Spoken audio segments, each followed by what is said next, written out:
Ya pemirsa, untuk mengetahui peristiwa yang membuat banyak orang geram ya terhadap tindakan amoral Sudirman, sang predator anak, kami sudah terhubung dengan Ustadz Fatih Karim. Assalamualaikum Ustadz. Waalaikumsalam warahmatullahi wabarakatuh. Baik, Ustadz bagaimana sebenarnya Ustadz dan Sudirman ini bisa saling kenal Ustadz?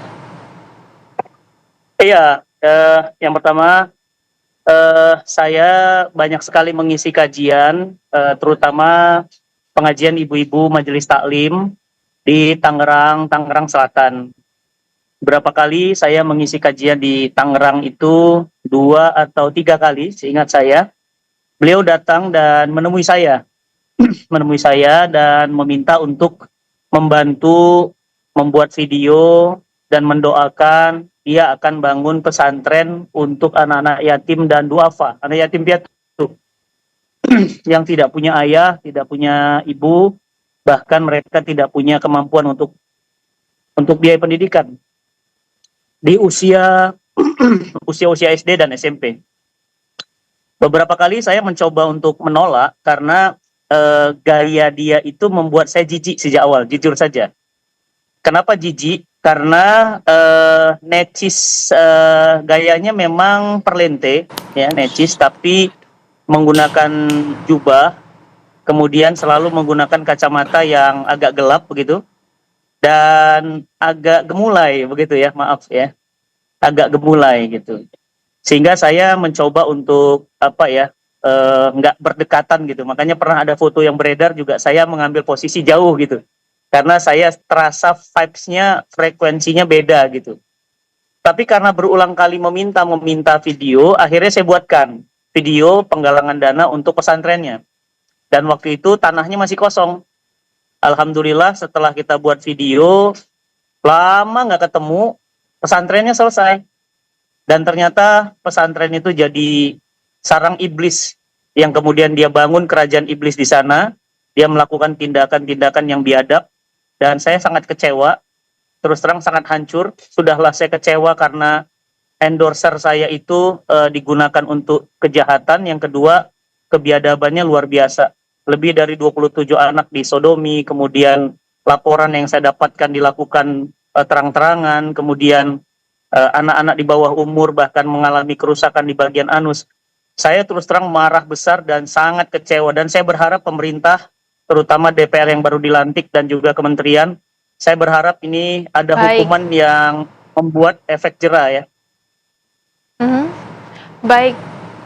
Sehingga hukumannya bukan lagi hukuman penjara, karena hukuman penjara ada diskon ya. Saya pikir ini hukuman mati, sama seperti Harry dulu. Kalau Harry dulu dia menzinahi santri dan guru-guru pesantren. Kalau ini lebih biadab lagi. Kalau Harry aja dihukum mati waktu itu, setahu saya Harry itu dihukum mati. Apalagi Sudirman dan teman-temannya. Saya berharap dan bermohon kepada pengadilan kita, peradilan kita, sistem hukum kita, ini bukan lagi dihukum mati, tetapi dihukum yang lebih mengerikan dari kematian. Andai ada, sehingga efek jera tidak akan terjadi lagi nih di negeri kita tercinta Indonesia.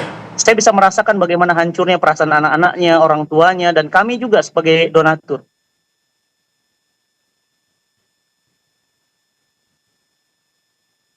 Baik, Ustadz, mungkin Ustadz bisa menjelaskan sedikit apa peristiwa yang kemudian membuat Ustadz ini merasa tertipu dengan Sudirman. Ustadz, silakan.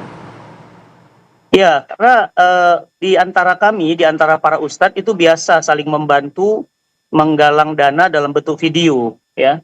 Teman-teman semuanya dimanapun berada di TV One, saya membangun pesantren saya selesai di Bintaro.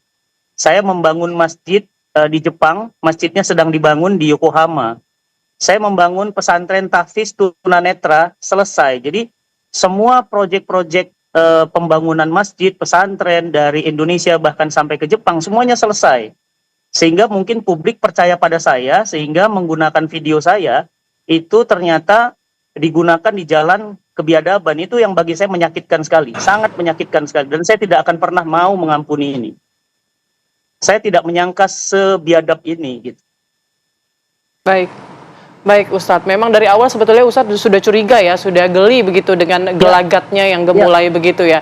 Tapi memang semua orang pun kecewa, kami pun juga sangat kecewa gitu. Anak-anak yang masih sangat kecil kemudian dilecehkan begitu oleh Sudirman. Tapi menurut Ustadz, hukuman apa yang kira-kiranya pantas diterima oleh Sudirman ini? Iya, kalau kita kembali kepada syariah di dalam Islam, agama kita, dan mayoritas kita Muslim, presiden kita juga Muslim, Mahkamah Agung kita juga Muslim, Mahkamah Konstitusi kita juga Muslim. Jadi menurut saya sudahlah ini saatnya kita kembali kepada hukum syariah, hukum Islam. Menghukum pelaku pedofil itu kalau dalam Islam dilempar dari gedung yang tinggi dengan posisi terbalik. Jadi kepalanya di bawah, kakinya di atas, dilempar dari gedung yang tinggi. Ini yang pertama. Dan tidak usah peduli dengan isu hak asasi manusia, karena ini justru merusak hak asasi manusia. Yang kedua, Imam Ali bin Abi Thalib mengatakan, andai kami boleh membakar mereka yang melakukan kaum Sodom, maka kami akan membakar mereka hidup-hidup. Jadi hukuman bakaran atau dilempar dari gedung yang tinggi, ya sambil kemudian dilempari batu, itu adalah hukuman yang pantas. Dan saya yakin, Mbak, teman-teman TV One dan dimanapun semua berada yang sedang nonton, saya yakin insya Allah nggak akan ada lagi sodomi-sodomi ini. Saya capek mendengar berita begini. Barusan kemarin kejadian lagi, sodomi lagi. Barusan kejadian lagi, sodomi lagi. Jadi ini karena sistem hukum kita nggak berdasar syariah. Saya yakin ini kita kembalilah ke syariah. Kita Muslim, mayoritas Muslim, ya. Kenapa kita menggunakan hukum buatan Belanda? Saya yakin ada banyak keberkahan dari hukum-hukum Allah yang kita jauh dari hukum Allah. Baik, Ustadz, terima kasih banyak sudah